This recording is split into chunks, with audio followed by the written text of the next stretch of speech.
자, 우리 교회가 사실은 굉장히 모범적인 교회 여러분 잘 아실 거예요. 그래서 제가 여기 왜 왔나, 저도 이유가 있는 것 같아요. 하나님이 저를 여기에 보내셨는가. 우리가 이제 첫날 은혜는 사실 매력이라 이렇게 얘기를 했었는데 그 은혜가 이렇게 넘치기 때문에 물들어요. 은혜에 물드는데 제가 은혜에 여러분 좀 물들어가라고 제가 온 것 같아서 오늘 또 찬양하고 기도하는 모습 보면서 내가 여기 물들어가라고 왔구나. 그 다음에 우리 한국의 최고의 목사님이 우리 이재양 목사님이세요. 정말 제가 존경하거든요. 그래서 좀 이재양 목사님을 묻어가려고 물들고 묻어가려고 왔다라는 그런 생각이 들고, 그래서 참 여러분들 은혜가 매력이고 사랑스러움이라고 얘기했는데 여러분 정말 너무 예뻐요. 너무 예쁘고 아름답고 참 흐뭇하고 좋습니다. 그래서 그것도 우리가 알면은 서로 좀 이렇게 인정을 해줘야 되잖아요. 그래서 옆에 있는 분들한테 당신 예뻐요, 당신 아름답습니다 하는 인사를 할 거예요. 인사를 하는데 아직 아니 왜들 그러시나, 내가 아직 어떻게 하라고 알려주지도 않았는데 이게 뭐 난 어떻게 하라고 얘기도 안 했는데 아직. 근데 오늘 좀 제가 시키는 대로 당신 아름답습니다, 당신 예뻐요 하는 걸 이렇게 표현을 해주시면 좋을 것 같아요. 어저께처럼 짝을 이렇게 지셔요. 쑥스러워하지 마시고 이렇게 짝을 지시고 서로를 바라보시면서 오른손으로 눈을 하나 가려주세요. 그리고 말씀하세요. 한눈에 반했습니다. 자, 이제 반대쪽에 있는 분한테 이렇게 서로 바라보시면서 아직 또 달라요. 이번엔 턱을 이렇게 가려주세요. 턱을 보시면서 진지하게 말씀하실 때 턱 없이 아름다우십니다. 제가 정말 여러분한테 한눈에 반하고 턱 없이 아름답다라는 표현을 좀 해주고 싶었어요. 여러분 참 예쁘시고 아름답습니다. 오늘 이제 우리 목사님 통해서 늘 좋은 말씀 많이 듣지만 사경에는 그런 것 같아요. 1년에 한 번 정도 우리가 가끔은 또 바람을 쐬잖아요. 바람을 쐬는 것 같이 그런 마음으로 말씀 즐기는 시간이다. 오늘 우리가 말씀을 저와 함께 이렇게 즐겼으면 합니다. 근데 어떻게 저녁 맛있게 드셨어요? 저는 지금 이제 내일 또 뭐 먹을까 지금 궁금해요. 목사님이 자꾸 참 이게 지금 문제는 이제 자꾸 맛있어서 많이 먹는 건데, 그래서 매일 이렇게 음식, 오늘은 진짜 제가 이제 미국에서는 이제 이렇게 먹기 힘든 거 아니에요. 너무 추어탕을 잘하는지 그분도 이제 교회 나오게 되리라고 믿습니다. 추어탕집에 가서 이제 맛있게 먹었습니다. 근데 참 요즘은 이제 이 세상이 이렇게 바뀌면서 저희 어린 시절에는 뭐 주방에서 일을 한다 또는 요리사가 된다 이러면은 그냥 할 거 없는 사람이, 전혀 아무것도 할 거 없는 사람은 그런 어떤 천한 직업 같은 느낌이 약간 드는 것이. 그런데 요즘은 여러분 아시는 바와 같이 이 셰프가 최고의 셀레브리티입니다. 연예인들이에요. 저 얼마 전에도 제가 보면서 참 대단하구나, 저렇게 심오한 세계가 저기에 있구나. 흑백 요리사에 이건 진짜. 아무튼 제가 어저께도 얘기했지만 오늘날 젊은 분들의 뭐 드라마 뭐 이렇게 하는 거 보고선 저는 정말 이게 농담이 아니라 나는 이제 은퇴하고 빨리 젊은 사람들이 일할 수 있도록 해줘야겠다라는 그런 생각이 이제 들었었는데, 아무튼 요즘은 이 먹는 것에 대한 방송이 대세인 것 같아요. 그래서 예전에는 여배우 같으면은 가능한 한 입도 안 벌리고 먹는 신용도 안 하려고. 그런데 요즘은 맛깔나게 먹어야 되고, 그래서 먹방이 대세인 시대. 먹방이 뭔지 아시죠? 먹는 방송. 우리 예수님이, 그러고서 우리 예수님을 가만히 생각해 보니까 참 우리 예수님이 먹는 거 좋아하셨어요. 먹는 거 좋아하셔가지고 얼마나 먹는 걸 좋아하셨냐면 예수님을 이렇게 바리새인하고 종교지도자들이 비난할 때 그에게 붙였던 비난의 말이 뭐냐 하면은 누가복음 7장 34절에 보면은 이렇게 얘기했어요. 먹기를 탐하고 포도주를 즐기는 자다. 자, 우리가 성경은 이제 우리가 가능한 한 점잖은 말로 썼어요. 점잖은 말을 썼지만은 가끔은 원문에 들어가 보면 그렇게 점잖지 않은 경우들이 있어요. 특히 이제 예수님을 비난하는 말도 우리가 풀어서 좀 점잖게 써서 그게 나왔는데, 파고스, 카이, 오이노포테스라는 말은 이걸 한번 그대로 직역을 한 적이 있었습니다. 우리 이제 한국의 성경도 이제 여러 다른 종류의 번역들이 나오잖아요. 이제 현대적 이해를 할 수 있게끔. 최근에도 우리 신약하고 시편이 한 4년 전에 번역이 돼서 나왔거든요. 근데 번역하는데 그거 할 때면 이제 뭐 저처럼 이제 성서 전공한 사람들이 다 이렇게 모여가지고 이렇게 하는데, 이번에 번역을 하면서 50대 미만 학자들만 모여가지고 했어요. 근데 사실 진짜 실력 있는 사람들은 그래도 공부 오래 하고 그러니까 이렇게 이제 이 경륜이 있는 50대 이상인 분들인데 50대 이상은 아예 그냥 잘라버렸어요. 그리고 이게 나오는지도 모르고 있었어. 50대 넘은 왜 그렇게 하셨는지 알아요? 그래, 저처럼 말이 늙어가지고,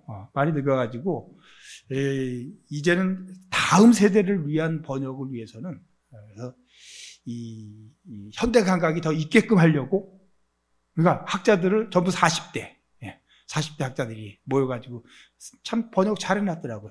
예전에도 그런 시도들이 있었습니다. 새번역 성경이 지금도 사용되고 있고, 제가 미국에서 목회할 때 소위 뭐 공부 많이 한 사람들이 모였음에도 불구하고 제가 전도를 하면서 교회에서 전도 프로그램 할 때 보니까 공부를 아무 많이 했어도 우리 있는 이 개정 개혁 성경, 그것도 이제 개정을 했잖아요. 어려우니까. 근데 그분들이 나중에 솔직하게 얘기하는 거예요. 이거 무슨 사극을 보는 것 같아가지고 어렵다는 거야. 그래서 정말 그렇게 했습니다. 나한테는 아직 그래도 개정 개혁 성경이 익숙한데 주일날만큼은 새번역 성경을 썼어요. 그랬더니만 다들 이해를 잘하는 거예요. 그러니까 이제 성경도 40대, 50 넘으면 성경 번역도 안 시켜. 그래서 제가 이제 저 같은 사람은 별로 이렇게 쓸 데가 없는 거예요. 근데 이 새번역 성경이 처음 나왔을 때 이걸 그대로 직역을 했어요. 먹기를 탐하고 포도를 즐기는 자, 파고스 카이 오이노포테스. 이거 정확한 번역이에요. 무슨 뜻이냐? 먹보요 술꾼이다. 이 말이 이 뜻이에요. 예수님이 비난을 받았어요.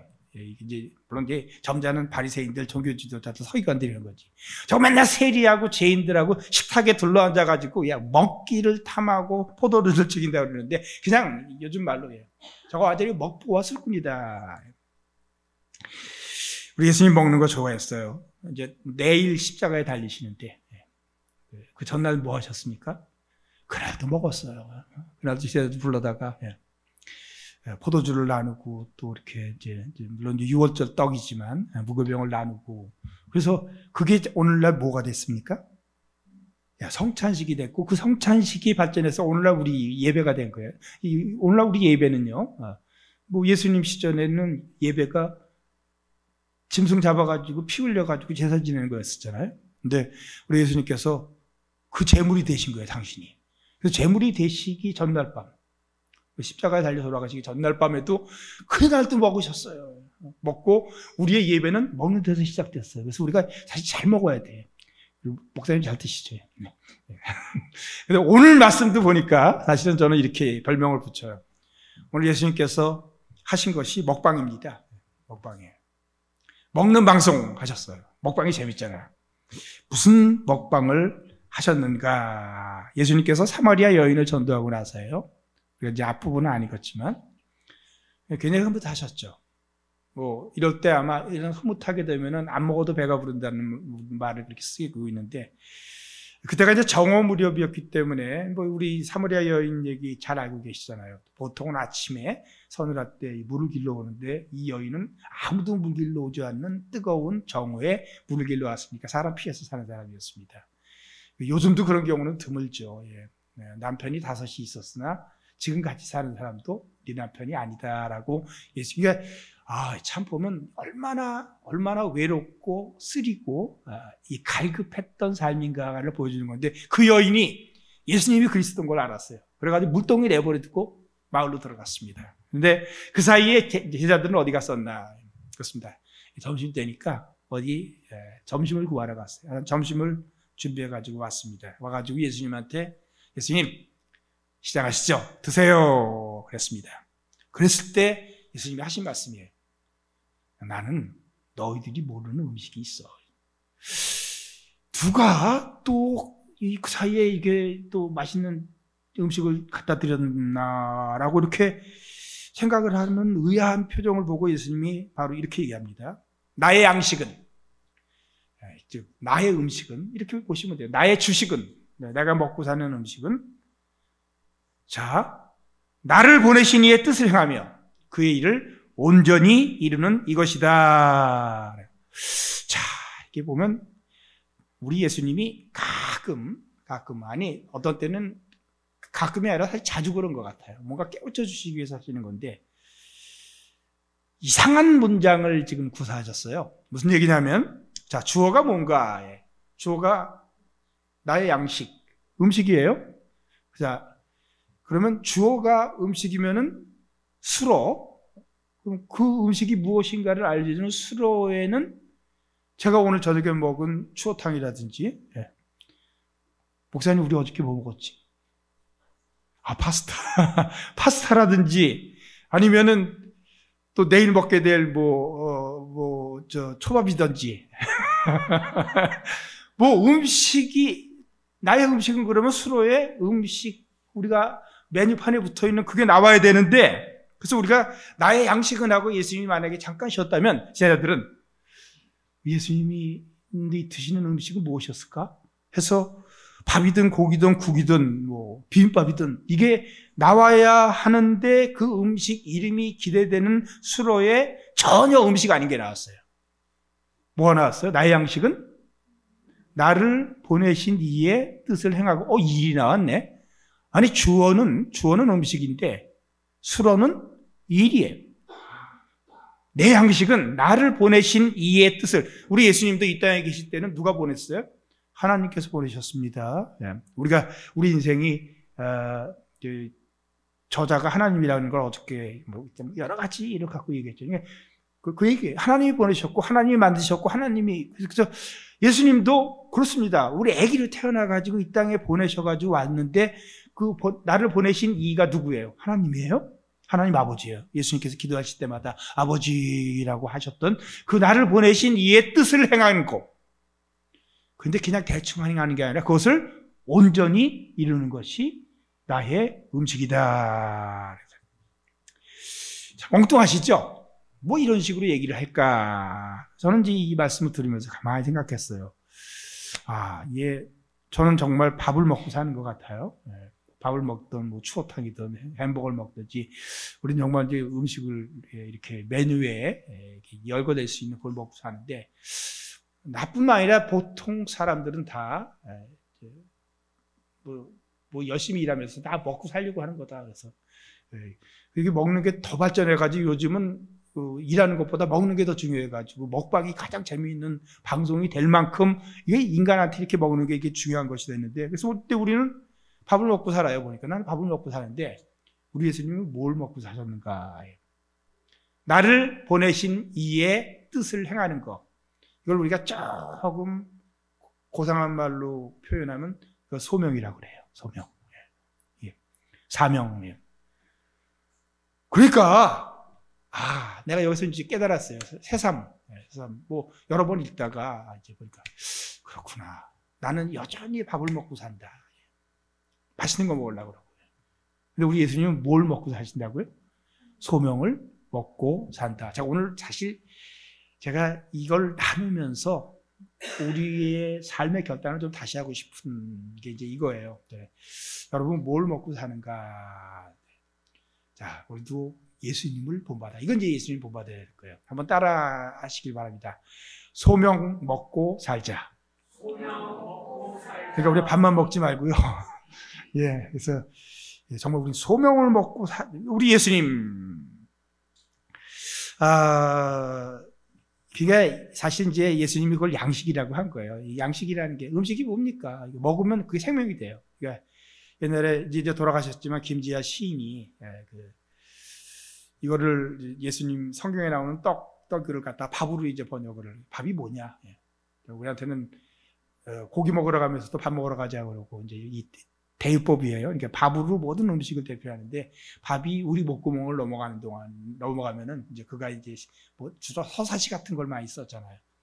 들어가서 이게 사실 이 에너지가 다 먹은 데서 나오는 거예요. 그러니까 이게 생명의 활기하고 움직임에 이게 뭐 어디서 나오냐?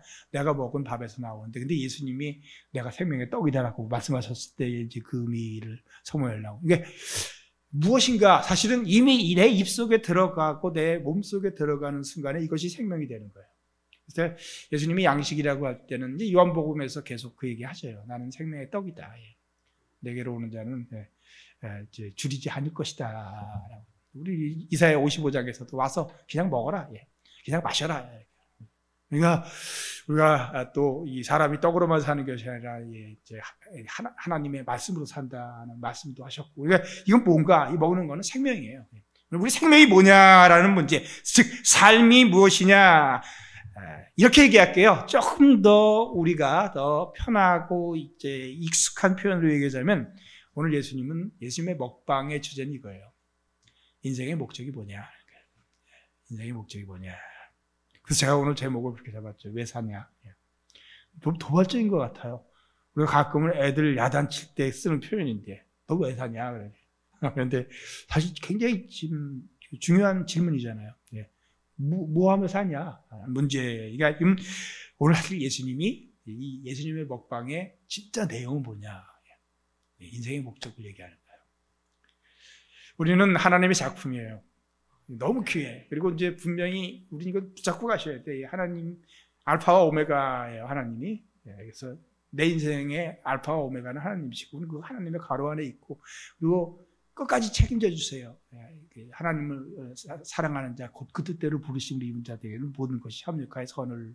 제가 어저께 이제 사실 시간이 없어가지고 얘기를 이제 안 했지만은, 사실 제가, 한국이 너무 좋아가지고, 이제 미국에서 오래 살다가, 은퇴하고 바로 이제 한국에 오기로 결정을 했어요. 그래서 다시 돌아가지 못하게 그냥 집도 싹 팔아버리고, 그 다음에 제가 가산을 탕진했던 것이 뭐냐면 그냥 책을 그냥 그 옛날에 그 비싼 책들을 많이 사들여가지고 몇 권인지도 모르는데 우리 아내의 주장에 의하면 3,000권 정도 되는. 근데 무슨 그거 다 읽지도 않으면서 그 귀한 책들도 많이 사놓고, 그래서 이제 책도 싹 정리를 했습니다. 제가 이제 은퇴하기 직전에 동네에다가 이렇게 공지해가지고 목사님들 원하시는 분 와서 다 가져가시라고 일주일을 개병해가지고 다 가져가고, 남은 것들 다 기증하고, 그 다음에 또 남은 것들은 어쨌든 뭐 도서관에 주고, 또 그 뒤에 또 안 되는 거는 버리고. 그러니까 그때가 제 가슴이 아팠던 것 같아요. 그러니까 아무튼 이런저런 종류의 책, 문서에서 한 3,000개 됐던 것 같은데, 그거를 싹 정리를 하고, 가방 2개 들고, 우리 집사람 거 2개, 내 거 2개, 이렇게 들고선 왔으니, 그래서 왔는데, 그렇게 책을 다 버렸는데, 그래서 제가 책 버린 사람이에요. 제 별명은 책 버린, 못된 인간이지. 그런데요, 제가 꼭 챙겨온 책이 있어요. 뭘 챙겨왔을까요? 목사니까 성경책 챙겨왔겠지. 근데 성경책도 다 40권이 있었거든요, 성경이 제가. 한글 다양한 번역의 성경, 영어, 다른 버전의 성경들, 독일어, 불어, 읽지도 못하면서 히브리어, 헬라어, 라틴어, 스페인, 또 중국어 성경, 일본어 성경까지. 아무튼 40권이 넘는 성경이 있는데 그것도 다 풀었어요. 다 풀었어요. 그런데도 가져온 책이 있을 거예요. 뭘까요? 유승원이 쓴 책. 그러니까 저자가 유승원이라고 박혀있는 그 책은 거기다 챙겨서, 가져오지 못한 거는 우리 딸네 집에다가, 아들네 집에다 이렇게 갖다 놓고. 왜 가져왔어? 그건 아마 내 생각에 죽을 때까지 갖고 있다가 자식들한테까지 물려줄 것 같아요. 왜요? 내가 쓴 책이니까. 제가 이제 어저께 시간 못해서 이렇게 얘기할 건데, 근데 여러분의 저자가 누구예요? 하나님이에요. 그러면 하나님께서 자기가 쓴 책을 챙기실까요? 안 챙기실까요?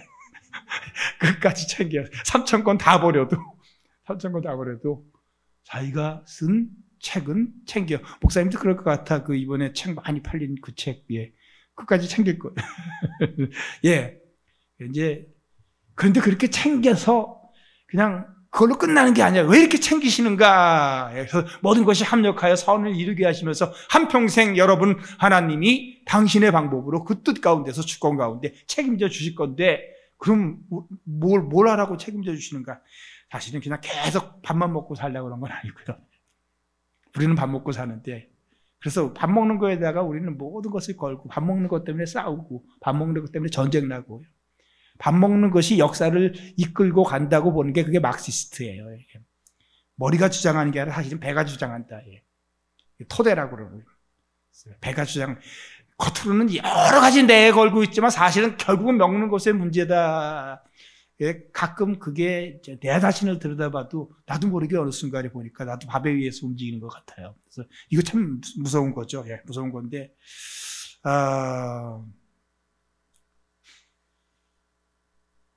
주님께서 우리를 부르실 때 사실 어저께 그랬잖아요. 우리는 그의 만드신 바라 선한 일을 위하여 지은 바 된 거예요. 그러니까 하나님이 합력하여 선을 이루게 하는 거는 좋은 일 하게끔. 근데 그게 뭔가 그걸 이렇게 얘기하는 거예요. 나를 보내신 이의 뜻, 그러니까 나의 저자가 돼서 나를 만드시고 끝까지 책임져 주시는 분의 뜻이 있잖아요. 우리 예수님도 이 땅에 있을 때는 오직 그것만 생각하고 사신 거야. 그래서 그거 드시고 사시는. 이제 그게 우리한테는 일반적으로는 인생의 목적인데 사실 이게 인생의 목적이 뭡니까? 그렇다면 이 귀중한 인생, 하나님이 저자이고 하나님이 책임지시고 끝까지 붙들고 가실 인생의 목적이 뭔가 참 어려운 것 같아요. 어려운. 그래서 저도 한 번은 이렇게 한 시점에서 인생의 목적이 들어가 있는 인터넷에 나온 모든 글을 한번 다 이렇게 검색을 해봐서 읽어봤어요. 뭐 시답지 않은 이야기들이 많은데 굉장히 좋은 글이 하나 나왔어요. 한 5쪽 정도인데 정말 글을 잘 썼더라고요. 좋은 명언들은 다 들어가 있고 읽으면서 고개를 끄덕끄덕하게 하고 그래서 끝까지 막 굉장히 달게 읽었습니다. 달콤하게 읽고선 그래서 이제 정말 인생의 목적이 무엇인가 결론 부분까지 갔는데 5페이지 읽고선 맨 끝에 가가지고 그 글의 마지막 말은 이겁니다. 이렇게 인생의 목적은 정의하기 힘든 것이다. 그런데 여러분 이건 굉장히 정직한 결론이에요. 모든 좋은 말을 다 해놨지만 정직한 결론 왜 그럴까 한번 생각해 봤어요. 그렇게 많이 공부를 하고 그렇게 연구를 하고 그렇게 철학과 문학을 하고 나서도 인생의 목적을 찾기가 왜 그렇게 힘든 것일까? 이렇게 말씀드릴게요. 사람은 절대로 자기 스스로 자기 인생의 목적을 찾을 수도 없고 정의할 수도 없습니다. 이유는 뭔가? 피조물이기 때문이에요. 피조물이기. 우리가 지금 갖고 있는 게 다 피조물이잖아요. 이제 마이크로폰, 뭐 저기 앞에 앉아 있는 의자들, 우리가 입고 있는 옷, 이거 다 피조물이에요. 피조물이라는 것은 만들어진 존재라는 거예요. 이 만들어진 존재들은 이 만든 분이, 만든 사람이 또는 만든 이가 갖고 있던 목적이 있어요. 그것의 목적에 맞게끔 만든 거예요. 이게 무슨 얘기냐면요. 제가 지금 사용하고 있는 이 컴퓨터를 보면 너무 똑똑하지만 절대로 컴퓨터는 자기 존재의 목적을 자기가 정의할 수가 없어요. 그거 누가 정의해요? 그거를 기획해가지고 디자인해서 거기다가 기능들을 넣어서 만든 사람. 그러니까 모든 피조물은 그래요. 절대로 모든 피조물은 내가 사용하는 하다못해 이 펜 하나도 참 잘 돼요. 그런데 펜이 자기의 존재의 목적을 스스로 정의할 수가 없어요. 왜? 피조물이기 때문에. 그냥 모든 만들어진 것들은, 모든 피조물은 그 목적을 누가 정의해요? 만든 사람이. 근데 인간이 굉장히 똑똑하고 잘나고 잘생기고 별 희한한 일들을 다 잘하고 그러지만 인간은 피조물이에요. 왜 인생의 목적을 정의하기가 그렇게 힘든 것인가? 사실은 너무 당연한 거예요. 우리가 하나님 형상대로 만들어져 가지고 좀 특별하고 똑똑하고 다른 짐승들이 못하는 것을 다 해내지만 그러나 인간은 하나님이 만드셨어요. 다 피조물이에요. 옛날에 그 주일학교에서 이제 가끔 목사님도 그러시나 모르겠네. 옛날엔 그랬어요. 이제 주일학교 이렇게 하면서 목사님이 가끔 시차를 나가셔요. 그래서 저 애들이 잘하고 있나, 예배 잘 드리고 있나, 공부 잘하고 있나. 그날도 이제 목사님이 이제 이렇게 찾아오는 날이에요. 그래서 이제 반사 선생님이 자기 반에 있는 애들을 굉장히 이렇게 교육을 잘 시켰어요. 목사님이 오시면은 몇 가지 하는 질문들이 있거든. 첫 번째가 뭐냐면 이제 창조주 하나님에 대한 질문을 한단 말이에요. 그래서 이제 이따가 목사님이 오셔가지고 너를 누가 만들었니? 그러면은 하나님이 만드셨어요 라고 대답하도록 훈련을 잘 시켜놨어요. 그래서 이제 그 병파리한테 특히 얘가 이제 문제이기 때문에 항상 병파리한테 훈련을 잘 시켜놨죠. 시켜놓고 너를 누가 만들었니? 하나님이. 그래서 됐어 이제. 그래서 목사님이 저쪽에서 딱 들어오시는데 갑자기 그냥 응가가 마려워가지고 화장실로 갔어요. 그러니까 그 옆에 있던 병실이한테 물어봤어요. 목사님이 얘야 너를 누가 만들었니? 아주 천진난만하게 아빠하고 엄마가 만들었어요. 그랬더니 하나님이 만드신 게 아니고 하나님이 만드신 애는 응가하러 갔어요.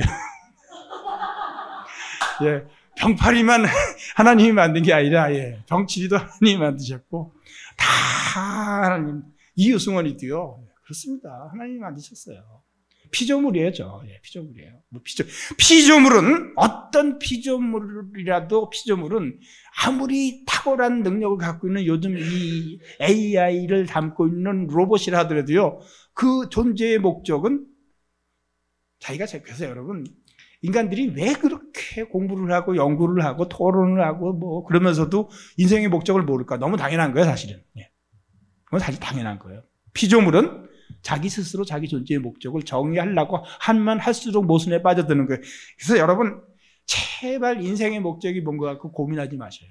제가 오늘 말씀에 나누려고 하는 중요한 것 하나, 특히 뭔가 이제 성격이 이렇게 우울해지고 인생이 잘 안 풀리면 특히 인생의 목적을 자꾸만 생각을 해. 그거 아무리 생각해도 답 안 나와요. 왜냐하면 당신은 당신의 인생의 목적을 알 수가 없어요. 내 인생의 목적을 누가 정해요?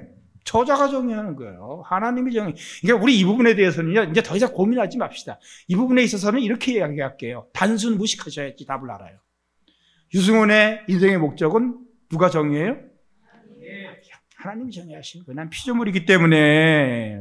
그래서 그냥 공부하면 할수록 나오는 거 염세주의하고 불가지론밖에 없어. 한강의 글 정도 나오는 거예요. 한강의 글. 제가 뭐 이렇게 문학적 가치는 있지만 여러분 별로 이렇게 읽어서 도움이 될 건 아니라고 말씀드렸지만 그런 글 나오는 거 잘했다고 상 주는 거예요. 거기에 보면은 그냥 인생의 목적 없는 거야, 쉽게 말해서. 인생의 목적 없는 거 잘 알려주면은 상 받아요, 여러분. 인생 별거 아니다, 뭐 이래야지 이제 상 받고요. 인생은 참 더러운 것이다 하고 막 그냥 정달하게 쓰면. 그런데 여러분, 우리 그런 인생이 아니잖아. 근데 누가 정의하는가? 인생의 목적은 인생을 만드신 하나님께서 정의하시고요. 우리 예수님도 그랬어요. 우리 살았던 인간 중에서 최고의 성품과 인격과 거룩함을 지니시고 그리고 모든 게 참 좋으셨던 그 예수님도 당신의 인생, 이 양식은 생명을 얘기하는 거예요. 그 생명의 목적이 뭐라고요? 나를 보내신 이에, 그러니까 하나님의 아들이시도 이 땅에 오셨을 때 인생의 목적은 당신이 정의하시는 게 아니야. 나를 보내신 이 하나님과의 관계 속에서 정의하는. 그래서 그래서 혹시라도 지금까지도 인생의 목적 때문에 우울하고 자꾸만 그러지 마셔요. 그 답 안 나오는 거예요. 답은 누가 갖고 있는가? 그래서 사실은 저는 이렇게 봐요. 인생의 목적이 그건 하나님이 정의하시는 거라서 그래서 내 인생의 목적은 여기 있는 거예요. 그래서 저는 이 하나님께서 인생을 만드시고 우리의 저자가 되시고 우리를 작품으로 삼으셔서 포이에마를 하시고 그 하실 것은 뭔가를 하게끔 선한 일, 그분이 말씀하신 선한 일이 있어요. 선한 일이 있는데 성경에 엄청나게 많은 내러티브하고 스토리하고 사건과 그다음에 막 설명과 철학도 있고 나오지만은 성경은 굉장히 단순하게 시작이 있고 끝이 있어요. 어저께 하나님 말씀하신 알파와 오메가가 있는데 그 안에 우리가 살고 있는 거예요. 역사는 흘러가고 시간이 흘러가고 태어나고 또 죽고 계속 이어지고 있지만은 그 가운데 모든 인간에게 주어진, 특히 이제 예수 그리스도 안에서 우리는 새로운 피조물이잖아요. 누구든지 그리스도 안에 있으면 새로운 피조물이라 할 때 우리가 그 새로운 피조물인데 이전 것은 지나갔으니 보라 새 것이 되었다 하는 그 그리스도인들에게 공통된, 한 명 예외 없이 우리는 다 직업이 달라요. 선생님도 있고 회사에서 주교로 일하시는 분도 있고 어떤 그 굉장히 기술이 좋은 예술에 봉사하시는 분들도 있고 다 직업은 분명히 다를 거예요. 다 달라요. 다 다르지만은 그러나 어떤 직업을 갖고 있든지 내가 무슨 일을 하면서 밥벌이를 하고 그 다음에 사회에 기여를 하고 살고 있든지 간에 공통되게 그리스도인들에게는요 3가지 인생의 목적이 있습니다. 그냥 여러분 그거 하시면서 사시면 돼요. 그거 어디 있냐? 성경에서. 그래서 오늘 같이 읽었던 전도서 말씀도 같습니다. 제가 이제 신약의 예수님의 그 먹방을 봤습니다만 전도서에서 우리 전도서 보면은 처음에 읽다가 보면 좀 우울해요. 왜냐하면 그냥 계속 헛되다 그러니까. 제가 전도서 갖고 12주를 설교를 한 적이 있었는데 한 중간쯤 넘어가니까 우리 연세 드신 그 어르신들이 와가지고 목사님 그 전도서 언제 끝나요? 자꾸 좀 우울해져요. 왜냐하면은 전도서는 허씨가 썼잖아요. 헛되다. 계속 헛되다고 나오니까 그래서 이 전도서는 도대체 뭘 이 성경에서 가장 염세적이고 회의적인 책인가 보다. 근데 끝까지 읽어보셔야 돼요. 끝까지 읽어야 돼요. 그렇게 헛되다 그러는 건 사람이 정말 헛된 것에 자기 인생을 다 소비하고 있기 때문에 그거를 지적하여 헛되다고 하면서 12장 마지막 장에 딱 넘어가면서 그러니까 너가 젊을 때 누구를 기억하라고 그래요? 너의 창조자를 기억하라 그래요. 그러니까 인생은 그러니까 헛되지 않으려면 나를 만드신 분하고의 관계가 바로 돼야 돼요. 그리고 난 뒤에 전도서의 결론이 오늘 전도서 맨 마지막 2절이에요. 맨 마지막 2절 뭔가 다시 전도서를 계속 읽다가 보면 은혜가 되는 부분이 또 창세기 전도서 12장 12절에 이런 말이 있어요. 이제 막 끝으로 갈 때 많은 책을 짓는 것은 끝이 없고 많이 공부하는 것은 몸을 피곤하게 하느니라. 아멘 좀 해줘. 공부해봤자 소용없다는 얘기예요. 이게 지금 우리 전도서는 우리가 이제 전통적으로 솔로몬의 최고의 지혜를 갖고 있고 시바의 여왕이 배우러 왔고 뭔가 모르는 게 없었던 책 많이 읽었고 글 많이 썼고 그랬는데 그의 결론은 뭐예요? 소용없더라. 몸만 피곤하더니 끝이 없고 그러고서는 맨 마지막에 가서 이렇게 얘기하신 겁니다. 자 이제 다시 한번 들어보세요. 우리가 이제 이미 읽은 건데 이 일의 결국을 다 들었으니 12장까지 여기까지 다 읽어서 들었으니 이게 결론이야. 하나님을 경외하고 그러니까 너를 만드신 하나님을 향하여 리스펙트에 두려움과 떨림으로 바라보는 이유는 나의 삶은 그분과의 관계. 그 관계는 무엇인가? 그분을 경외하는 거예요. 그 다음에 이어서 그분이 나에게 하신 말씀이 있어요. 그분의 뜻이 있어. 그걸 우리는 명령이라고 그러는 거예요. 이 명령, 영어로 커맨드. 이 명사형이 커맨드먼트예요. 계명이에요. 계명이라는 말은 명령, 하나님의 명령이 커맨드먼트, 계명이 되는 건데 그거를 풀어 쓴 거예요. 그러니까 일의 결국은 다 들었는데 그랬으니까 이게 결론이다. 하나님 경외하고 창조주를 기억하고 그리고 그분이 너를 향하여 갖고 있기 때문에 주시는 명령을 지켜라. 이것이 사람의 본분이니라. 이것이 인생의 목적이니라 이거예요. 사람의 본분, 사람이 마땅히 해야 될 바가 무엇이냐.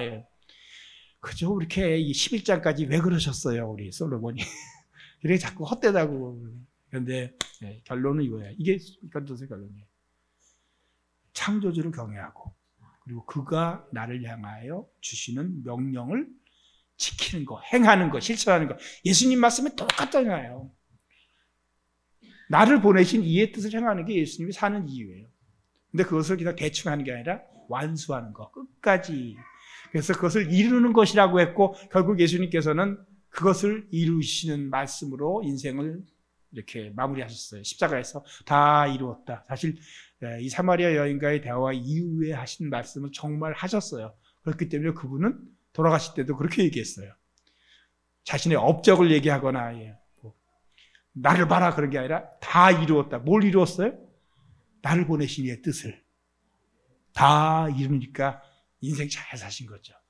정말 인생 잘. 근데 여러분 그러십시다. 인생의 헛된 것에 너무 많은 실험 말고요. 인생 짧아요. 한 번밖에 없어요. 중요한 건 이게요. 사람의 본분은 그저 나를 만드시고 나를 여기에 보내신 분의 뜻을 행하고 온전히 이루는 거. 근데 그게 성경. 근데 자, 그 세 가지가 있다 그랬어요. 첫 번째 이렇게 시작할게요. 하나님께서 사람을 왜 만드셨나? 한번 생각해 보는 거예요. 성경에서 하나님께서 사람을 만드셨어요. 뭐 세상 다 만드시고, 뭐 식물도 만들고, 동물도 만들고, 그다음에 이제 마지막에 하나님 형상, 우리 이 모양을 얘기하는 건 아니죠. 이 형상이라고 하는 것은 물질적 모양이 아니라는 걸 알고 있잖아요. 하나님의 형상대로 하나님께서 사람을 만드셨어요. 사람을 딱 만드시고 난 뒤에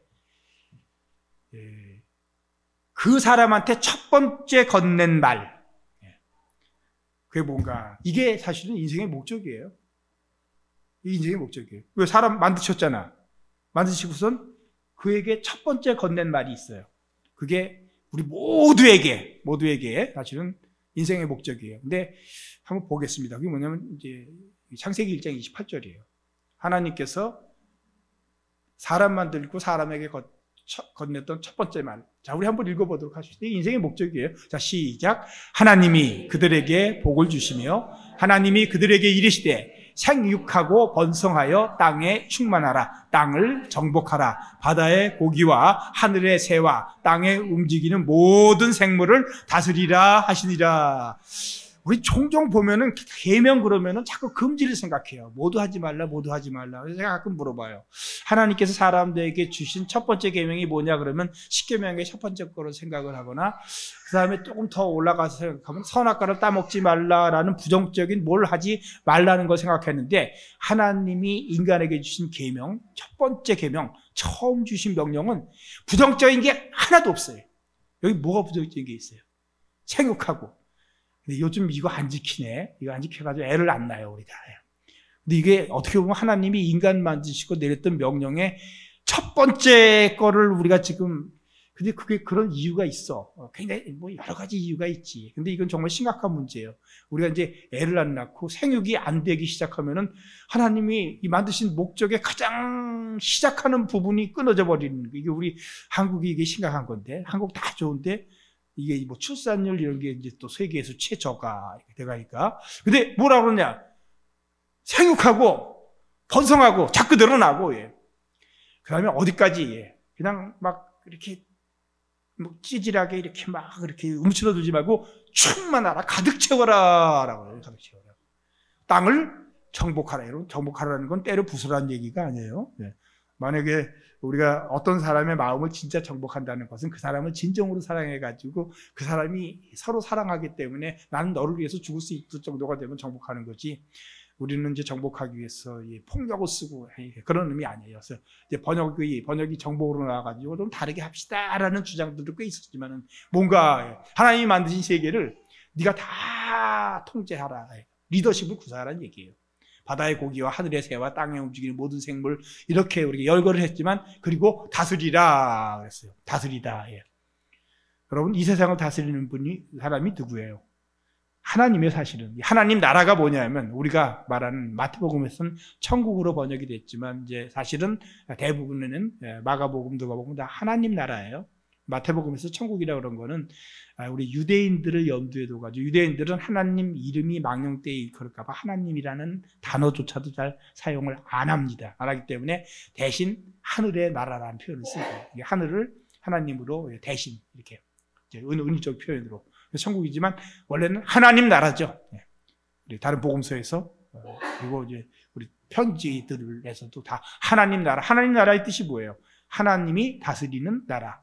즉 하나님이 다스리는 나라. 그러니까 누가 다스려야지 세상이 제대로 되는 거예요? 참, 하나님. 그런데 그거를 누구한테 맡겼어요? 우리한테 맡겼어. 사람한테.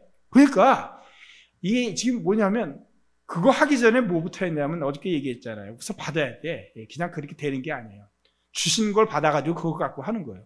그래서 우리 하나님께서 명령을 주시면서 은혜부터 주시는 거예요. 우리 은혜가 먼저예요. 그러니까 인간 만드시고서도 첫 번째 은혜부터 주시는 거예요. 그래서 기독교는 철저하게 은혜 주는 것부터 받아야 돼요.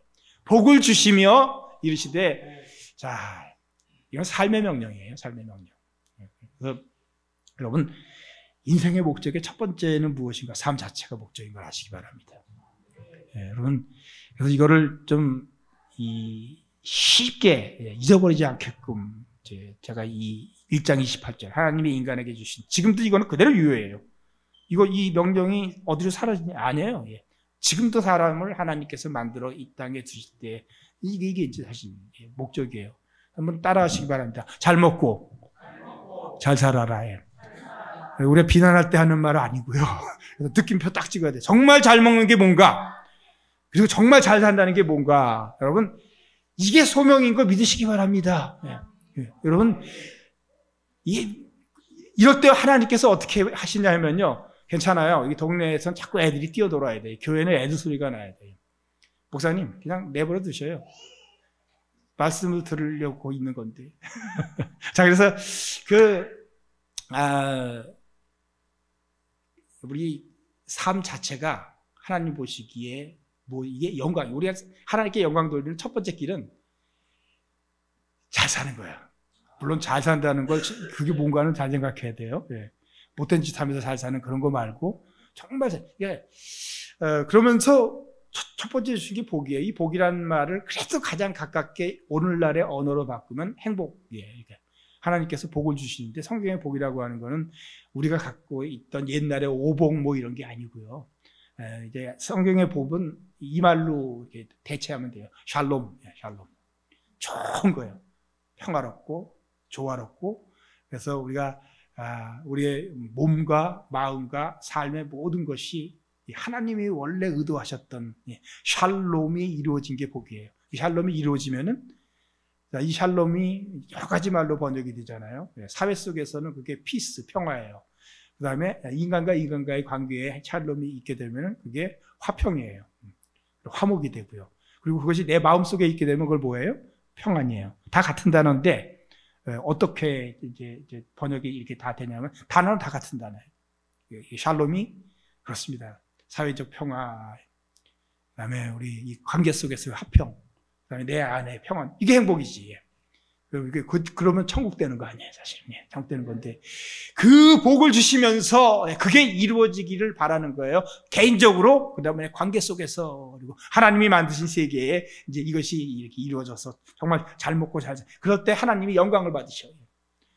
저는 며칠 전에도 이렇게 한번 이제 동네를 걷다가 보니까 목사님하고도 까마귀 했는데, 기흥에서도 까마귀가 이렇게 그냥 부지런히 날아다니면서 이제 먹고 난 뒤에 배부르면 걔네들 또 안 먹거든요. 또 앉아가지고 이렇게 즐기고 있어. 즐기고 있고.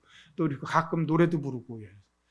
그래서 너는 왜 사니? 이랬는데 가만히 생각해보니까 저게 하나님께 영광을 돌리는 거예요. 그렇잖아. 그래서 우리 인간만이 근데 이제 그게 사실 영광이에요. 우리 인생의 목적을 장르기 위해서는 하나님께 영광 돌리는 거라고, 이게 1번이라고 해요. 하나님을 즐거워하는 것. 그게 이제 그건데, 제가 이거는 우리가 하나님을 이해하는 가장 그래도 가까이 이해할 수 있는, 우리 유추를 통해서만 이해할 수 있어요. 그런데 그게 뭐냐면, 하나님을 아버지라고 했잖아요. 그러니까 우리가 부모가 자식에게 향한 그 생각을 보면은, 그 다음에 하나님 마음이 그래도 가장 잘 이해할 수 있는 부분이에요. 우리 하나님께서 인간의 몸을 입고 오셔서 우리를 위해 죽으신 것은 부모가 자식을 위해서 죽을 수 있는 그런 정도의 사랑을 이야기하고 있는 건데, 사실 무엇이 하나님께 영광이 되고 기쁨이 되는 걸까? 저는 한번 생각해 봤어요. 내 자식한테, 여러분 자식한테 뭘 원해요? 나는 그가 행복하게 잘 사는 것이 나에게 최고의 기쁨이에요. 내가 뭘 바라야겠어요? 나를 먹여주기를 원해? 정말 우리가 부모가 이제 자식을 키울 때, 제가 우리 딸아이는 먼저 애를 낳아가지고, 손녀는 제가 지금 7살이 넘었어요. 근데 아들 녀석은 결혼도 좀 늦게 하고, 그다음에 이제 거의 40이 다 돼가지고, 이제 아기를 낳아서 얼마 전에 돌이 지났는데, 이제 새삼 이렇게 보니까, 이게 철없던 것이 자식을 가지니까, 이게 이제 달라지기 시작하더라고. 근데 여러분 옛날에 있었던 일인데 어떤 남자가 아기가 낳는데 새파랗게 실려가지고 뛰어왔어요. 목사님, 우리 애가 기형아예요. 그래서 우리 이제 이런 말 잘 안 쓰죠. 우리 애가 기형아. 왜 그래? 좀 이렇게 숨 좀 이렇게 가다듬고 잘 얘기해봐. 애가 이빨이 하나도 없어요. 그럼. 예, 이빨 다 없어요. 태어날 때. 이빨도 없어요. 처음에. 저는 처음에 우리 애기 태어났을 때 이렇게 기억해 보니까 야, 이게 사람이 아니야. ET야, ET. 이게 뭐 눈도 못 뜨고 막 그냥 막 거무쭉쭉하게 생긴 게. 그래서 이제 손주도 그렇게 태어났죠. 근데 얼마 정도 처음에 한 몇 개월 지나서 가지고 난리가 났어. 카톡에서 막 난리가 났어요. 왜 난리가 나는 줄 알아요? 애가 처음으로 뒤집었어요. 뒤집지 못하는 인간이 있어요? 근데 그 애가 뒤집은 날 그 기쁨이 이 부모의 기쁨. 그 다음에 이제 그건 시작이고, 그 다음에 일어나서 앉았어요. 일어나서 앉았어요. 그러다가 얼마 전에 걷기 시작했는데 누구 못 걷는 사람이 있어요? 난리가 났어. 뭐. 그러니까 인생 다 가진 것 같아. 자, 우리가 하나님께 기쁨이 되는 것, 하나님께 영광이 되는 것이 무엇이냐? 처음에 눈도 못 뜨는 것으로 태어나가지고 자라면서 뽀얗게 머리카락도 좀 이렇게 이제 모양 갖추고 뽀얘지면서 이 젖을 먹다가 이유식을 먹기 시작하고 그러다가 어느 순간에 입을 열어가지고 첫 번째 말을 하면은 난리가 나요. 그것도 사실 우리 애들이 말을 하는 게 이제 되게 보면은 전 세계적으로 아이들이 제일 처음 하는 말이 순음이에요. 순음이라는 게 입술이 붙었다가 떨어진다는 소리거든요. 이게 입술이 붙었다가 떨어지면 보통 마. 그래서 전 세계적으로 엄마, 마마, 마더 다 이거 말한 거 아니에요. 그냥 입술이 붙었다가 떨어진. 그다음에 이제 제 기억에는 그래요.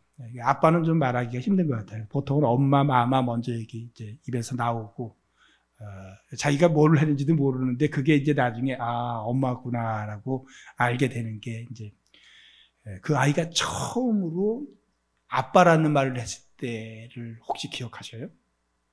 여자분들 말고 남자분들. 와, 온 세상을 다 얻은 것 같아. 나는 나중에 이제 생각했죠. 인간이 하나님이 아버지인 거를 모르고 살다가 처음으로 아버지라는 말을 하게 됐을 때 하나님의 기쁨이 어땠을까? 여러분, 이 창조명령은 그거예요.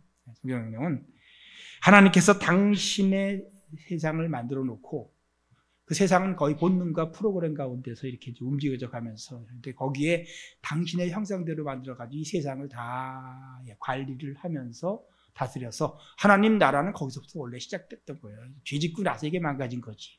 그랬을 때 그 다스리는 일을 계속 해나갈 때 여러분 이게 인생의 목적이에요.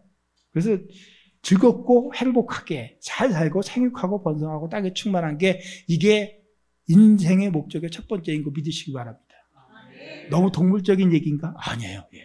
근데 우리는 그 짐승과 세계를 다 다스려가면서 그래서 이 삶 자체인데 우리가 호흡하는 동안에 하나님을 기뻐하고 그 다음에 하나님이 주신 기쁨을 누리고 그래서 주신 복을 받아가지고 복을 누리면서 살고 그리고 이 세계를 주님이 원래 의도하시고 보시면서 아름다운 세계로 계속 창조해 가는 거 이게 우리에게 인생의 목적 이거 아무것도 아닌 것 같지만 사실은 이게 가장 중요한 지금도 그래요. 무슨 얘기인가? 하나님께서 창세기 보니까 첫째 날 하나님께서 만드시고 난 뒤에 뭐라고 그랬어요? 보시기에 좋았더라. 아유 너무 좋다. 둘째 날 또 만드시고 나서 또 뭐라고 하셨어요? 아유 좋다. 계속 좋다고 그러시는 거예요. 그 다음에 사람까지 만드시고 마지막에 뭐라고 그랬어요? 심히 좋았다. 지금 우리가 부모로서 자식을 볼 때 그냥 좋아. 좋아. 건강하게, 씩씩하게. 그 다음에 가다가지고 이제 해가지고 처음에 글씨를 쓰고 난 지금도 기억하는데 우리 어머님이 돌아가시고 난 뒤에 이렇게 보니까 그냥 누런 옛날에 앨범에다가 뭐 이렇게 종이를 오려놓은 걸 놓아놨어요. 이렇게 보니까 그 누렇게 바랜 종이에 뭐 저는 이제 기억도 못 하고 있는데, 제가 초등학교 3학년 때 아마 작문 시간에, 국어 시간에 시를 썼대. 그래가지고 했는데 그걸 교지에 낸 거예요. 그걸 어머님이 갖다가 오려가지고 돌아가실 때까지도 그냥 그대로 간직해가지고 있어요. 그거 지금 제가 읽어보면 유치해가지고 낯이 뜨거운데 우리 어머님이 볼 때는 이게 최고예요. 이게 하나님께서 우리에게 원하시는 것인 걸 믿으시기 바랍니다. 여러분 창조하셔요. 지금도 하나님이 보시면서 야, 참 좋다. 참 좋다. 내가 이제 꿀벌과 하나님이 다른 짐승들이나 이거는 다 프로그램에 의해서 움직이게끔 본능에 움직이게. 사실 어떻게 보면은 우리 인간이 얼마나 약해요. 달리기를 하자면은 절대로 우리가 사슴을 못 따라가고 토끼가 낫죠. 그 다음에 우리 수영을 하려고 그러면 물고기 도저히 하늘을 나는 독수리하고 비교를 해보면 우리 거기다 이 사회 인간은 그냥 모아놓으면 지금 다 죄가 들어와서 서로 싸우고 뭐 이렇게 사회가 왜 이렇게 엉망인지 몰라. 그래서 종종 우리는 꿀벌한테 가가지고 좀 배우라고 그랬어요. 꿀벌들이 얼마나 정말 신기해요. 여왕벌을 중심으로 일벌과 꿀벌이 협력해가지고 굉장히 희생적으로 꿀을 모아가지고 다음 세대를 위해 가지고 키우고, 이게 너무 질서정연해서 야, 역시 이 사회성에 있어서는 꿀벌이 인간보다 낫고 꿀벌이 그런 의미에서는 인간보다는 똑똑하다라고 생각을 해서 하는데, 여러분 그렇게 만들어 놓은 꿀을 누가 먹어요? 우리가 먹어요. 계약서 내고 돈 지불하고 먹어요? 우리 훔쳐먹잖아요. 훔쳐먹어요. 계속 훔쳐먹어요. 훔쳐먹는데 우리는 누군가에게 도둑질을 당하면 그 다음부터 인간은 하나님 형상대로 만들어져가지고 저명령 받아서 뭘 만들어냅니다. 이게 안 되겠어. 담이라는 걸 쌓아요. 그러니까 집을 만들었어요. 창조가 이루어져. 짐승들은 뭐 원숭이는 사람 비슷하게 생겼어도 집이 없어요. 그 다음에 대문을 만들고 철장을 만들고 이것도 안 되니까 자물쇠를 만들고 이제 이것도 안 되니까 이제 또 이렇게 해서 보안 시스템을 만들고 사회적으로 이 보안을 유지할 수 있고 안전을 지킬 수 있는 경찰이라는 제도를 만들고. 무슨 얘기입니까? 꿀벌은 도둑질을 당하는데 수만 년 동안 도둑질을 당하는데 계속 도둑질만 당하면서 꿀만 만들고 있어요. 그러나 인간은 끊임없이 하나님 형상대로 만들어져가지고 창조를 계속 해나가고, 이게 다 창조예요. 그러니까 지금 제가 교회를 이렇게 보는데 이게 창조예요.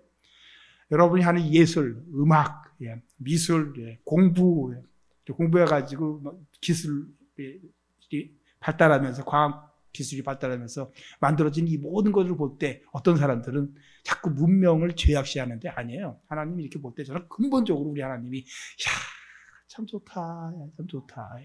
그래서 지금도 우리 하나님께서 우리 아침에 일어나서 살 때까지 하나님이 보시기에 좋게끔 사셔야 돼. 그래서 여러분 기억하십시오. 첫 번째 우리 인간의 인생의 목적은요, 창세기 1장 28절이에요. 이거 잘 하시면 돼요. 그런데 문제가 생겼어요. 문제가 생겼어요. 대번에 문제가 생겼죠. 뭐가 문제가 생겼는가? 죄가 들어왔어요. 완전히 자유롭게 하셨어요. 이게 동산에 있는 나무는 임의로 먹되, 그러니까 완전 자유롭게 먹으라고 그랬어요. 그러니까 먹고 싶은 대로 먹으면 돼. 그런데 딱 하나, 하나님이 부정적인 것으로 줬던 것은 선악과는 먹지 말라고 그랬어요. 그게 뭘까? 선악과 속에 무슨 물질이 들어있었을까? 그건 아니에요, 사실은. 그거는 뭐냐면 네가 피조물이란 걸 알라는 얘기예요. 그러니까 하고 싶은 대로 하도록 우리는 이게 피조됐어요. 만들어졌어요. 그러나 너는 하나님이 아니라는 거 알아야 돼요.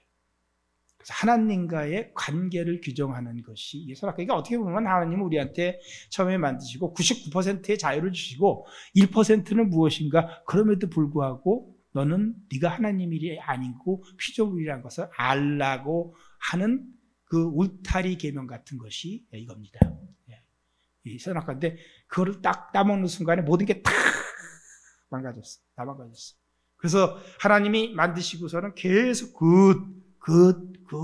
좋다, 좋다. 그리고서 하나님이 명령하신 대로 사람들이 생육하고 번성하고 땅에 충만하고 창조하고 만들고 아름다운 세상을 계속해서 만들어 나갈 때 하나님은 계속해서 좋더라, 좋더라, 좋더라 했는데 죄가 들어온 순간부터 와, 하나님과 인간 사이의 관계가 깨지고 남편과 아내의 관계가 처음에 전 그래도 고마운 게 요즘 같으면 전 연애하기가 힘들 것 같아.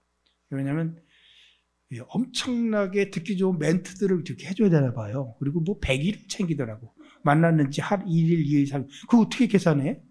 근데 그거 계산해주는 앱이 있다면서요. 프로그램.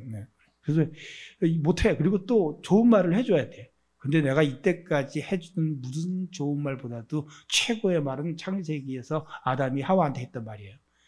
내 살 중에 살이요. 내 뼈 중에 뼈. 와, 닭살. 이렇게 좋았던 관계가 죄가 들어온 다음에 어떻게 됐어요? 자기가 잘못한 거를 핑계를 저쪽에 돌리는데 하나님이 만들어서 내게 주신 여자가 먹으라고 그래서 먹었습니다 하면서 남녀의 관계가 깨지고, 원래 남녀의 관계는 평등하다 못해 그냥 하나였었어요. 예수님이 결혼을 계속 이 창세기 갖고 정의를 하셨잖아요. 한 몸이다, 하나예요. 완전 평등인데 그때부터 남녀 관계가 불균형이에요. 남자는 너를 지배할 거라고 했어요.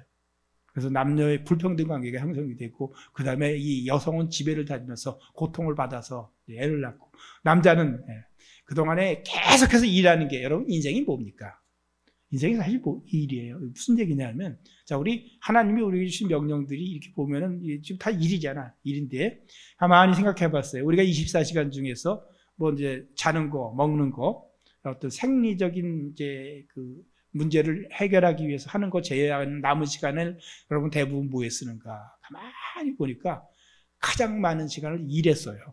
그건 누구나 마찬가지예요. 어떤 종류의 일이든지 간에 인생은 무엇인가? 일이에요. 활동입니다. 예, 활동.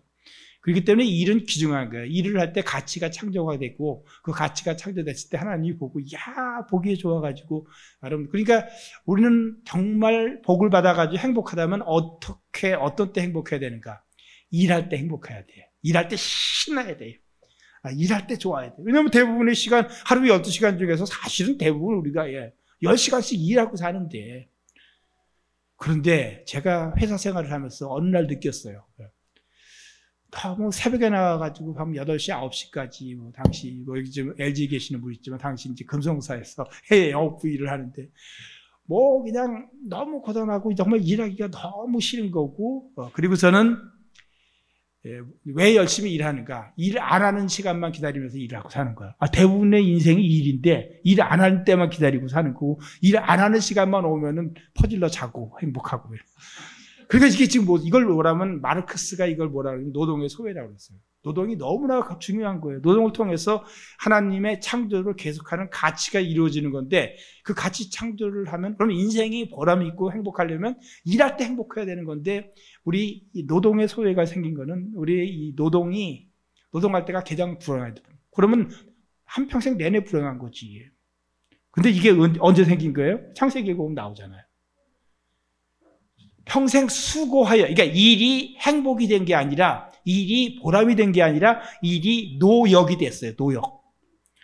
징역하고 노역은 비슷한 거예요. 결국 강제로 일시키셔서 하기 싫은 건 내내 하는 게, 한평생 하는 게 하기 싫은 거 한평생 하면서 사는, 이게 뭔가 창조 세계가 망가진 거예요. 다 망가졌어. 자연을 다스리라는데 자연이 인간한테 적대적이에요. 그러니까 하나님이 하던 게 다 뭐가 됐어요? 죄가 들어오는 순간에 NG가 난 거예요. 우리 NG라는 말이 뜻이 뭔지 알죠? Not good이에요. Not good. 좋았더라 하다가 일순간에 그 모든 것이 다 이게. 자, 그래서 인간이 날 때부터, 이거는 우리가 과학적으로 또는 생물학적으로 설명할 수 있는 건 아니에요. 그냥 어려서부터 행하는 게 죄예요.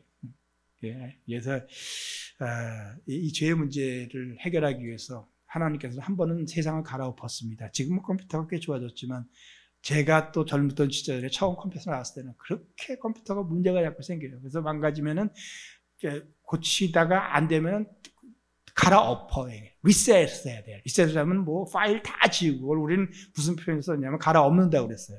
근데 요즘은 가라 없는 일이 거의 드물어졌는데 하나님께서 첫 번째 이 문제를 해결하기 위해서 하셨던 것이 가라 없는 일을 하셨죠. 그게 노아의 홍수예요. 사람들이 하는 게 죄 뺏기 없고 세상이 너무 나빠지니까 새로 시작하시려고 그 중에서 그래도 괜찮은 인간 가족 하나 끄집어내놓고 물로 멸했어요. 그런데 그러고 난 뒤에 이제 물이 감하고 나서 번제를 드릴 때 하나님께서 마음에 그랬습니다. 내가 다시는 물로만이 아니라 세상을 이렇게 심판하지 않겠다. 왜냐하면 그때 하나님께서 인간에 대한 경험적 인식을 하십니다. 사람이 어렸을 때부터 가르쳐주지 않아도 죄를 짓는 것을 하나님이 그냥 이제 현실 인식을 하신 거예요. 그러고 나서 이제 역사가 이어지고 난 뒤에 이 문제를 이제 해결을 하기, 사실 우리 예수님께서 이 문제를 해결하기 위해 오셨고요. 지금요, 우리 인간이 이거예요. 그러니까 너무 아름답게 만들어 놓은 세상이 우리가 가만히 들여다보면 뭐 세상에 선한 게 없게끔 망가졌어요. 구제불능의 죄인이 된 겁니다. 인간이. 제가 이건 이제 한 10여 년 전에 보스턴에서 커스타라고 있어요. 이제 주로 대학생들은 시카고에 사는데 보스턴이 너무 떨어져 있고 보스턴에는 또 이쪽 교만해 그쪽 사람들이 이제 좋은 대학들이 있고 그러니까 보스턴 이제 리뉴라고 그래가지고 보스턴 저쪽 동쪽 끝에서 하는 코스타 거기에 이제 한번 집회 때 이제 강사로 이렇게 간 적이 있었는데 거기 뭐 여러 강사들이 왔는데 그때 어떤 창조과학자한테 들은 이야기예요. 굉장히 재밌게 설명을 하시더라고. 여러분 이건 오직 한국하고 일본만 그런 건데 혈액형 갖고 성격을 이렇게 하잖아요. 근데 이게 전 세계에서 서양 사람들이나 미국 사람들은 이건 도대체 무슨 소리를 전혀 개념이 없는데 오직 일본과 한국만이 혈액형 갖고 성격을 얘기하고 아무리 이거는 과학적 근거가 없고 어떻게 세상의 모든 사람의 성격을 다 넷으로 나눌 수 있느냐고 얘기를 해도요. 내가 아무리 얘기해도 사람들은 철석같이 믿고 있어. 근데 혈액형 얘기를 하더라고. 혈액형을 음식에다가 비교를 해가지고 설명을 하더라고. 그러면서 A형은 시험 들지 마세요. 그냥 소세지. A형은 소세지래요. 소심하고, 세심하고, 지랄 맞고. 이제 소세지였어요. 그 다음에 이제 B형. 제가 한 10여 년 전에 한국 사람들이 B형 남자를 얼마나 막 증오를 하는지. 저 그렇게 나쁜 사람 아니에요. 하여튼 B형 남자인데 제가, 목사님 뭐. 예? B형이에요? B형이에요. 아무튼 저는 B형은 뭐라 그러냐면 오이지. 그러니까 오만하고 이기적이고 지랄 맞고. O형 다 좋다고 그러는데 O형은 단무지예요. 단순하고 무식하고 지랄 맞고. 그랬더니만 이제 옆에서 이렇게 누가 물어보더라고. 교수님 AB형은 그랬더니만 조용히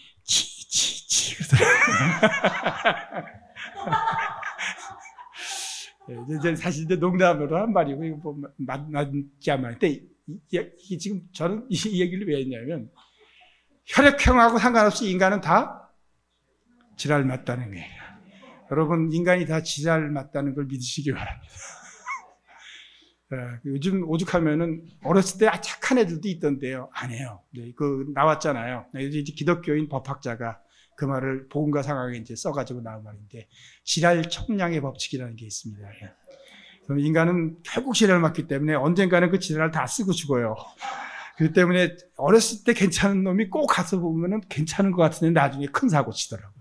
근데 어렸을 때 지랄을 다 한 애들은 뒤에 가가지고 괜찮대. 그래서 여러분 지랄 청량의 법칙도 있다는 걸 이게 무슨 얘기냐면 이거 지금 무슨 얘기하고 있는 거예요? 인간은 구제 불능의 죄인이다. 모든 사람이 죄를 범하였음에 하나님의 영광에 이르지 못하더니 이거는 뭐 혈액형하고 MBTI하고 상관없이 그러니까 결국 이 문제를 해결을 인간이 못한다는 얘기예요. 못해가지고 이제 우리가 첫날 예수님이 하신 거예요. 예수님이 인간은 다 지랄을 맞기 때문에 도저히 이 문제 해결 안 돼요. 그러니까 이게 독선이 아니에요. 그러니까 길이요 진리요 생명이 이게 은혜라니까 도저히 길이고 진리고 생명이고 아무것도 못해 인간은. 이거는 처음엔 모르다가 신앙의 깊이가 더해갈수록 저는 깨달아요. 저는 목사를 하면서 세월이 지나면 지날수록 이 진리가 더 깊이 이해가 되는 거예요. 목사들이 얼마나 지랄 맞은지 거기에는 저도 포함된 거예요. 저도 포함돼가지고 제가 이렇게 후천적으로 학습이 돼가지고 인자한 미소와 이렇게 할 것은 있지만은 속은 정말 밉상이라고 제가 얘기했잖아요. 누가 알아? 제가 알아요. 내가 솔직하면 알아요. 목사님은 아나 모르겠네. 모를 거예요. 근데 이게 인간입니다. 이건 길은 하나밖에 없어요. 하나님이 하시지 않으면, 그러니까 은혜가 아니고는 도저히. 그래서 여러분, 그래서 하나님께서 이 세상이 아름답게 만들었는데 그걸 새 창조하시는 거예요. 누구든지 그리스도 안에 있으면 새로운 피조물이라 그러고 이렇게 풀어서 번역을 했지만 그 원문에 들어가 보면 카이네 크티시스, 뉴 크리에이션이에요. 이게 사실은 우리의 구원의 핵심이에요.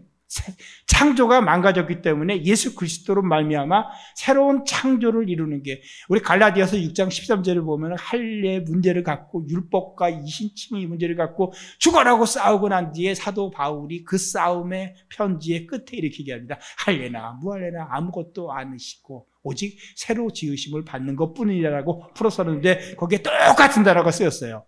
피조물로 번역이 되었던 카인의 크티시스. 뜻은 무엇인가? 뉴 크리에이션, 새 창조.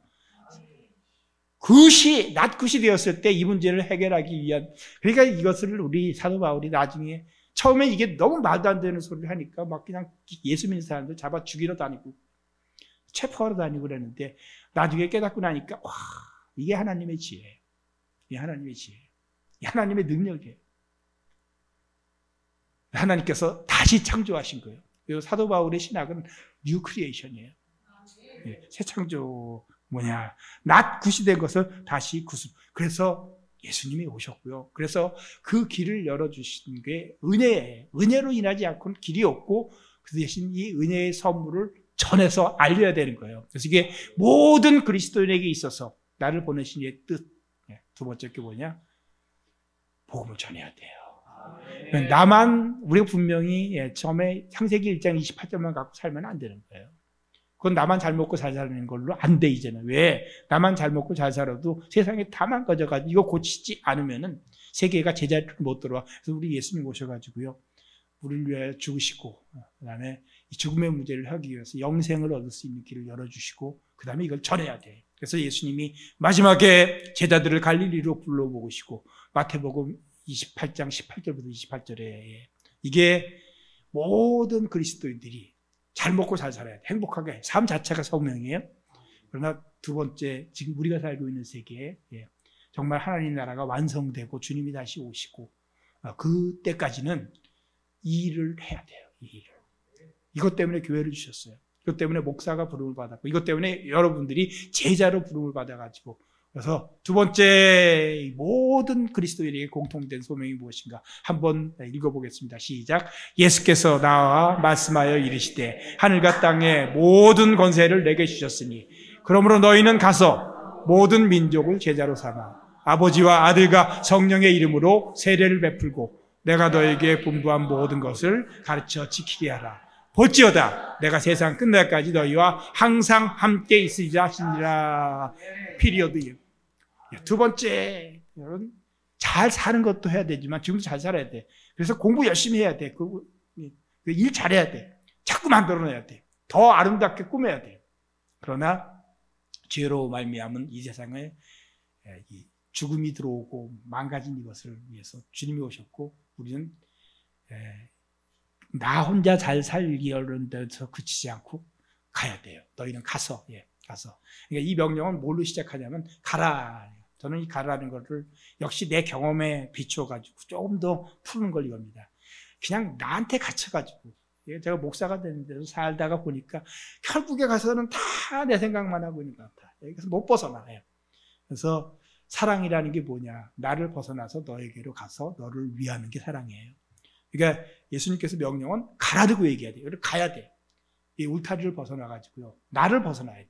나를 벗어나야 돼. 그러니까 그냥 세상이 다 괜찮으면 나를 위해서 사는 게 너를 위해서 사는 것이고 다 그런데 바로 그래서 여러분 정말 중요한 거 뭔가요?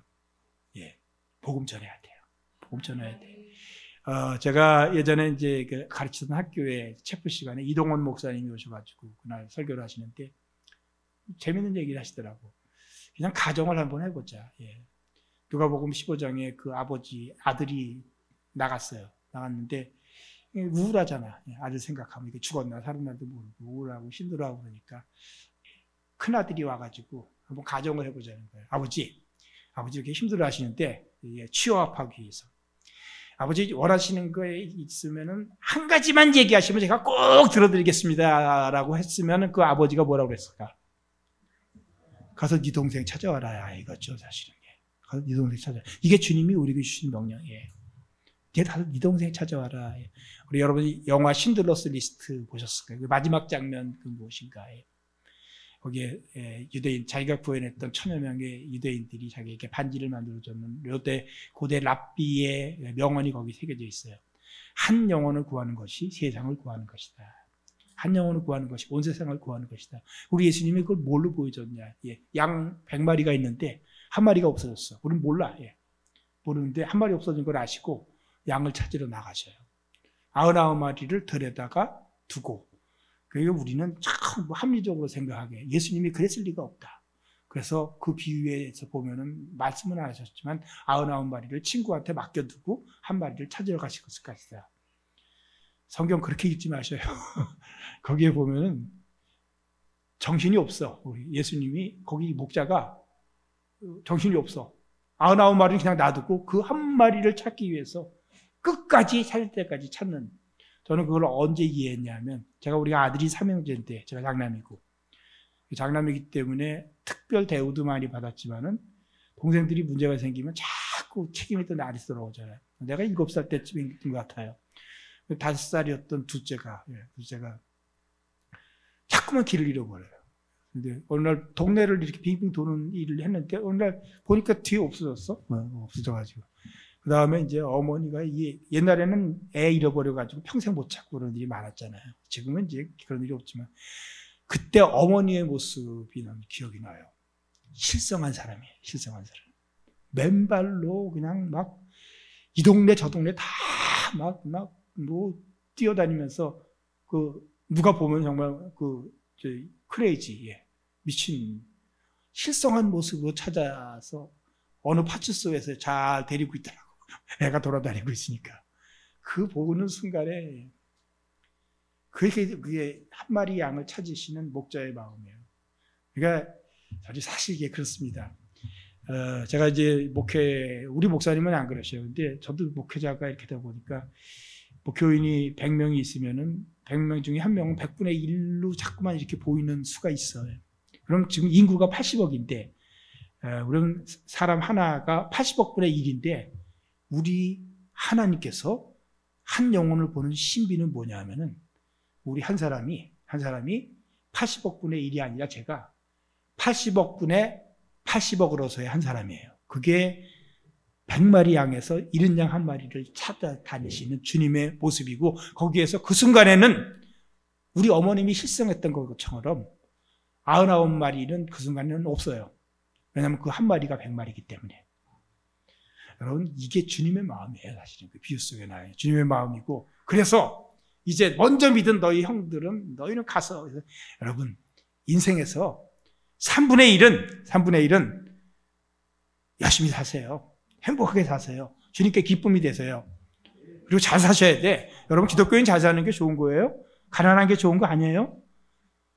원래 우리가 이제 가난을 자꾸 미덕으로 삼다가 이렇게 갔던 세상이 악하니까 그 가운데서 올바르게 살기 위해서 가난하고 그리고 그런 데 너무 신경 쓰지 않는 거를 미덕으로 봐서 그렇지만 하나님은 우리가 원래 잘 살기를 원해요. 여기 여기 안 나지 없어졌구나. 창세기 1장 28절 보면은 잘 살라고 그랬잖아요. 그러니까 여러분 잘 사셔야 돼. 바르게 잘 사셔야 돼. 그래서 하나님은 우리가 가난하고 굶고 맨날 우는 거 좋아하시는 분이 아니에요. 기뻐하고 즐거워하고. 그러니까 항상 기뻐하라. 쉬지 말고 기도하라. 범사에 감사하라. 이것이 그리스도 예수 안에서 너희를 향하신 하나님의 뜻이니라. 하나님의 뜻의 1번은 기기감, 행복이에요. 그러니까 지금 창세기 1장 28절. 그런데 여러분 이렇게 합시다. 지금 세상이 그런데 문제는 너 혼자 그렇게 잘 사는 거 아니에요. 3분의 1은 그렇게 하고 3분의 1은 뭐에 써야 되느냐. 복음 전해야 돼. 복음 전해야 돼. 주님 다시 오실 때까지 땅끝까지 복음을 전해야 돼. 그 다음에 우리 세 번째는 우리가 다 지금 알고 있는 거예요. 근데 그렇게 하고, 그리고 한 뒤에 결국은 이겁니다. 우리 세상에서 누가 와서 물어봤죠, 예수님한테. 가장 큰 계명이 뭡니까? 라고 물어봤더니 예수님이 뭐라고 대답했어요? 마음을 다하고, 목숨을 다하고, 뜻을 다하고, 힘을 다해 하나님을 사랑하고, 이게 하나님 경외하는 거예요. 그리고 이 이웃을 내 몸과 같이 사랑하라. 그러니까 사실 첫 번째 계명은 쉐마, 신명기 6장 4절 이하에 있는 모든 것을 다해서 하나님 사랑하는, 이게 우리 존재의 목적이 하나님께 영광 돌리는 거기 때문에 하나님께 기쁨이 되고 하나님 좋아하시는 거 하고, 우리 예수님도 그랬던 거예요. 나를 보내신 이의 뜻을 행해서 우리 아버지가 아유 잘한다 했을 때 기쁨이 되는. 그런데 우리 예수님은 굳이 그 첫 번째 계명에다 둘째는 이것이니 하고 더하셨어요. 아니 왜 지금 제일 큰 계명이 뭐냐고 물어보셨는데 둘째는 이것이니 하면서 레위기 19장 18절을 인용을 해서 내 이웃을 내 몸과 같이 사랑하는 거. 그게 무슨 뜻인가? 내가 오늘 길게 설명 더 못할 것 같아. 시간이 너무 갔어. 나도 집에 가야 되는데. 그래서 하나님 사랑은 뭐로 나타나냐면요, 이웃사랑으로 나타나는 거예요. 보이지 않는 하나님을 사랑하는 증거는 이웃사랑이에요. 그래서 우리 예수님께서 주신 제자들한테 한 말도, 내가 너희를 사랑한 것 같이 너희도 서로 사랑하라. 그리고 정말 하나님 사랑하는 건 무엇이냐면 이웃을 내 몸과 같이 사랑하는 거예요. 더 나아가지고 아직도 사랑해봤자 소용이 없는 원수는 원수까지도 사랑해가지고 어느 날 원수가 나를 사랑할 때까지, 아마 끝까지 사랑 안 할 수도 있어요. 그러나 끝까지 사랑. 그러니까 사랑이 없으면 고린도서 13장에 보니까 사랑이 없으면 소용이 없는 거예요. 인생은 뭔가? 여러분 인생은 사실 사랑이에요. 창조하고, 그 다음에 구원하고, 그 다음에 사랑하고, 이게 인생이에요. 여러분 인생의 목적 골치 아프게 아무리 고민하고, 아무리 고민해도 답 안 나오는데 성경은 원래도 분명하게 얘기했어요. 이게 이거예요. 세 가지예요.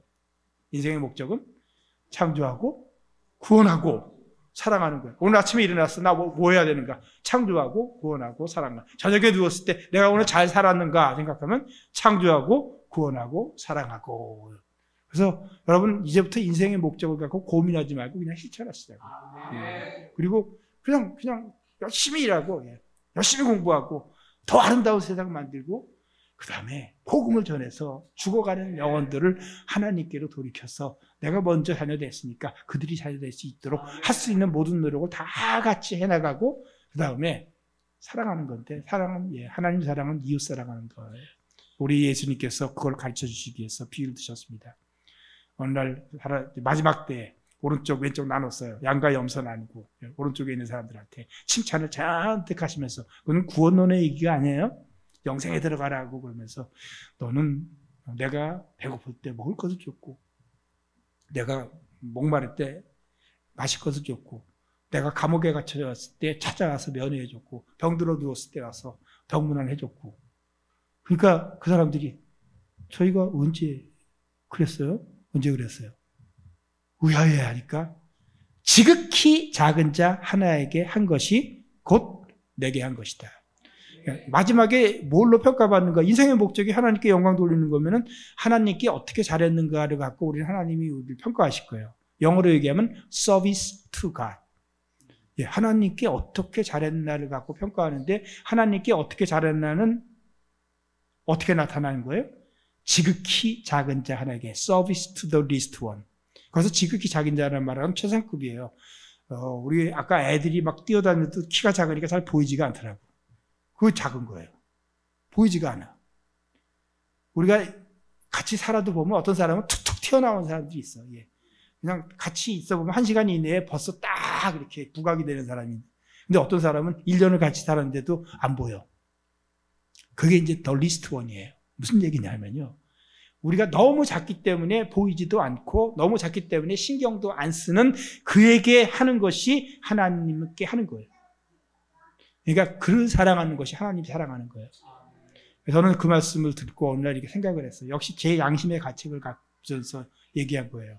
우리는 보통 교회에서 우리는 보통 나한테 잘해주는 사람, 또는 내 마음에 드는 사람들, 그러니까 사랑스러운 사람을 사랑하는 거예요.